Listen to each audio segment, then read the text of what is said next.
Hello, it's me again, and I'm here to bring you the latest need-to-know numbers from Data.ai's State of Mobile 2024 report.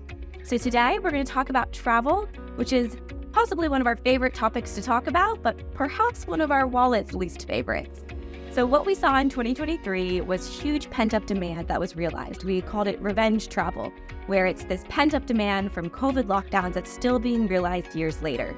So actually, year on year, we saw 13% growth in travel app downloads globally, which was 13 times the market rate for overall downloads at 1%. Now, when we compare this to 2019, the kind of pre-COVID era, we saw still a step function growth of 34%, which is huge and shows that downloads of travel apps are really booming.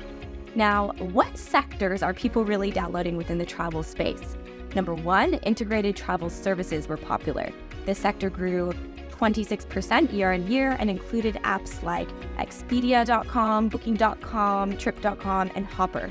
In fact, Hopper was the number one breakout app by downloads in Canada and number 2 in the US.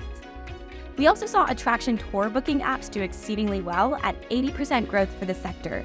This included Get Your Guide, which grew over 50% year on year, and Shangai Disneyland Resort, which grew up to 470% growth year on year in downloads.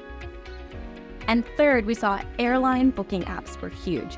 So think Ryanair, EasyJet, Pegasus Airlines, Frontier Airlines, and that sector grew 20%, so much faster even than the travel industry as a whole. Which market saw the biggest boom in travel app downloads in 2023?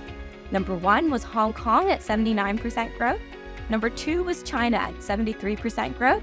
And number 3 was Bolivia at 64% growth year on year. So where are you traveling in 2024? And what are you waiting for?